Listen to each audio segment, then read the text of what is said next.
Corona के बढ़ते मामलों ने हरियाणा मानवाधिकार आयोग की गति धीमी कर दी है। कोरोना के बढ़ते मामलों को देखते हुए हरियाणा मानवाधिकार आयोग ने संबंधित केसों में आयोग के समक्ष पेश होने वालों की पेशी में छूट दे दी है और वो अपना पक्ष ईमेल के जरिए आयोग को भेज सकते हैं। हरियाणा मानव अधिकार आयोग के सदस्य दीप भाटिया ने बताया कि अगर आयोग ने जरूरत समझी तो आयोग वर्चुअल हियरिंग भी इस पर विचार कर सकता है। कोरोना के बढ़ते मामलों को देखते हुए हरियाणा मानव अधिकार आयोग ने क्या दिशा निर्देश दिए हैं, इस बारे में खास बातचीत की हमारे संवाददाता अनिल कुमार ने हरियाणा मानवाधिकार आयोग के सदस्य दीप भाटिया से। कोरोना के बढ़ते मामलों को देखते हुए हरियाणा मानव अधिकार आयोग ने क्या दिशा निर्देश जारी किए हैं, इस समय मेरे साथ हैं हरियाणा मानव अधिकार आयोग के सदस्य दीप भाटिया। इनसे जानते हैं कि आयोग ने क्या दिशा निर्देश जारी किए हैं। जी देखिए, पिछले दिनों बहुत तेज़ी से कोरोना के केसेस में बढ़ोतरी हुई है और उस वजह से न्यायिक प्रणाली में भी कई जगह पर डिले करने के लिए मजबूर होना पड़ रहा है। ऐसे में हमारे पास भी जो लोग आते हैं ह्यूमन राइट्स कमीशन के अंदर, जिनकी हियरिंग होती है या जिनको सम्मन किया जाता है, हम ये निर्देश जारी किए हैं कि व्यक्तिगत आने की आवश्यकता नहीं है और जो भी जवाब है या ऑब्जेक्शन है या डिपार्टमेंट्स के रिप्लाई हैं वो थ्रू ईमेल भेजते रहें और आवश्यकता होगी तो हालात ठीक होने के बाद उनकी बहस सुनने के लिए, उनको व्यक्तिगत सुनने के लिए हम उन्हें अवश्य मौका देंगे। लेकिन अभी क्योंकि हालात ठीक नहीं हैं तो लोगों को हम यही एडवाइस देते हैं कि वो व्यक्तिगत तौर पर ना आए। हम जो भी कार्रवाई कर रहे हैं वो उनके कागज़ों के आधार पर, जो ईमेल वगैरह जवाब भेज रहे हैं उसके आधार पर कर रहे हैं। ये डिपार्टमेंट्स को और बाकी सबको निर्देश हमने दे दिए हैं। भाटिया जी, जिस तरह अभी आपने बताया है कि आपने दिशा निर्देश जारी किए हैं, तो इस हिसाब से लगता नहीं कि लोगों को जो न्याय है वो मिलने में देरी हो जाएगी?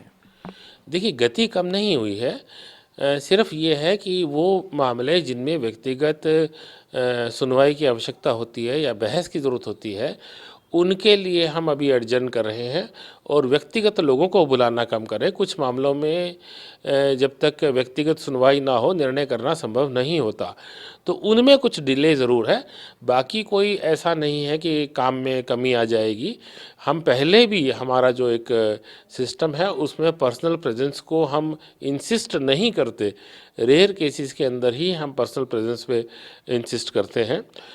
तो इस टाइम जो कोरोना का काल चल रहा है, दोबारा से जो लहर आती दिख रही है, इसके अंदर हमने पर्सनल प्रेजेंस को रोका है, काम को पूरी तरह से नहीं रोका है।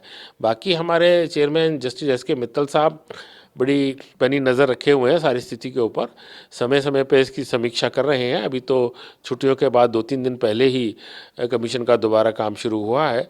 आवश्यकता पड़ने पर अगर कोई और स्टेप लेने पड़ेंगे तो उसका भी पूरी तरह से ध्यान रखा जा रहा है। जैसी ज़रूरत होगी आगे कार्रवाई करेंगे, लेकिन सुनवाई अभी जारी है। सिर्फ व्यक्तिगत जो प्रेजेंस है उसको हमने अभी रोका है। भाटिया जी, जिस तरह अभी आपने बताया कि कोरोना के मामले लगातार बढ़ते जा रहे हैं, जो एक चिंता का विषय है, तो कई लोग जो हैं वैक्सीन पर सवाल उठा रहे हैं, तो क्या ये मानव अधिकार आयोग का मामला नहीं बनता है? देखिए, दुनिया के सभी देशों के अंदर वैक्सीन लगाई जा रही है और भारत के अंदर जिस तरह का टीकाकरण अभियान छेड़ा गया है ये अपने आप में एक, मैं कहता हूँ, दुनिया का एक एग्ज़ाम्पल है। इतनी बड़ी जनसंख्या को इस प्रकार से मैनेज करके टीकाकरण करना कोई आसान कार्य नहीं था। चाहे प्रदेश सरकार थी हरियाणा में, चाहे पूरे देश की अलग अलग राज्यों की सरकारें थी और उसके अंदर जो कंट्रीब्यूशन नेशनल गवर्नमेंट का रहा है, फेडरल गवर्नमेंट का, बहुत मैं कहता हूँ सराहनीय रहा है। ये सब कुछ जो किया जा रहा है ये बहुत एक्सपर्ट डॉक्टर्स के वर्ल्ड वाइड ओपिनियन के बाद हो रहा है। कोई भी वैक्सीन जो बनी है वो लिटरेचर के हिसाब से, मीडिया रिपोर्ट्स के हिसाब से और सब कुछ देखने के हिसाब से आपको बड़ा पता चल जाएगा, साफ पता चलता है कि ये कोई एक दिन के अंदर नहीं हुई, बहुत रिसर्च के बाद बनाई गई है। और ये वैक्सीन बनाने की प्रणाली कोई एक दिन की नहीं है, ये वर्षों से चलती आ रही है। दुनिया की कई बीमारियों के लिए इस प्रकार से वैक्सीन बनी है। और ये बात सच है कि कोई भी इलाज 100% नहीं होता। कुछ लोगों को वैक्सीन के बाद भी इस प्रकार से इन्फेक्शन आती है, कोरोना की आती है। लेकिन ये भी बात बड़ी सच है कि जिन लोगों को प्रॉपरली वैक्सीन लगी हुई थी उनके ऊपर इतना ज़्यादा असर अधिकतर केसों में नहीं देखा गया, तो ये एक अच्छी बात है। तो लोगों को इस प्रकार का प्रचार करना कि वैक्सीन मत लगवाओ, या मैंने सुना मीडिया के माध्यम से या इस प्रकार का मिथ्या प्रचार हो रहा है कि इसके अंदर जो है कोई चिप आ जाएगी, कोई आ जाएगी। मैं कहता हूँ ऐसे दुष्प्रचार को अवश्य रोकना चाहिए, क्योंकि देश की जनता भ्रमित ना हो। और अगर हम ऐसे दुष्प्रचार को बढ़ावा देंगे तो बीमारी से लड़ना, इस प्रकार की जो एक महामारी है, इससे लड़ना बड़ा मुश्किल हो जाएगा। क्योंकि जहाँ चेन के अंदर एक भी छूटता है तो वो आगे डिजीज़ को फैलाने में जो है एक रास्ता ज़रिया बन जाता है।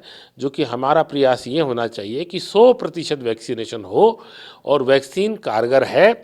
100% दुनिया का कोई इलाज कारगर कभी ना हुआ है, ना आज तक होने की संभावना लगती है आगे भविष्य में। इसलिए उसका ये मतलब नहीं कि हम उसको बिल्कुल नकार दें, धुतकार दें और छोड़ दें। वैक्सीन काफ़ी हद तक बचाव कर रही है, उसी वजह से बहुत बड़ी जनता, मैं समझता हूं कि आज अपने जीवन की रक्षा कर पा रही है, और इसके ऊपर हमें प्रमोट करना चाहिए, दुष्प्रचार को रोकना चाहिए। भाटिया जी, जिस तरह अदालतों में जो सुनवाई हो रही है, वर्चुअल हो रही है, वीडियो कॉन्फ्रेंसिंग के जरिए, क्या हरियाणा ह्यूमन राइट कमीशन की भी ऐसी योजना है कि वर्चुअल सुनवाई की जाए, जो अपना पक्ष रखना चाहे वो अच्छी तरह से पक्ष आपके सामने रख सके? देखिए, अभी बिल्कुल लेटेस्ट सिचुएशन आई है कि एकदम तेज़ी से महामारी फैली है। अभी हम कुछ जो पर्सनल प्रेजेंस और उनकी बात सुनने वाली बात को थोड़ा टाइम के लिए एडजस्ट कर रहे हैं। लेकिन यदि आवश्यकता पड़ेगी वर्चुअल की, या जैसी भी स्थिति होगी, हमारे चेयरमैन साहब, हमारे मित्तल साहब और जस्टिस पुरी साहब, सब लोग जो हैं इस बारे को, जो भी हालात बनेंगे, स्थितियां बनेंगे, उसके अकॉर्डिंगली जो भी सही निर्णय होगा समय के अनुरूप अवश्य लेंगे। आवश्यकता पड़ी तो वो भी सोचा जा सकता है कि हम भी वर्चुअल हियरिंग करें, लेकिन इमीडिएटली अभी फॉर द टाइम बीइंग अभी ऐसी आवश्यकता नहीं लग रही। थोड़ा समय देख लेते हैं, फिर आवश्यकता हुई तो वो भी सोचा जा सकता है। ये थे मेरे साथ हरियाणा मानव अधिकार आयोग के सदस्य दीप भाटिया। इन्होंने बताया कि पर्सनल अपीयरिंग के लिए आयोग ने छूट दी है। इसके साथ साथ इन्होंने ये भी बताया कि अगर आयोग को जरूरत पड़ी तो वर्चुअल हियरिंग भी करेगी। Anil Kumar, total news, Chandigarh.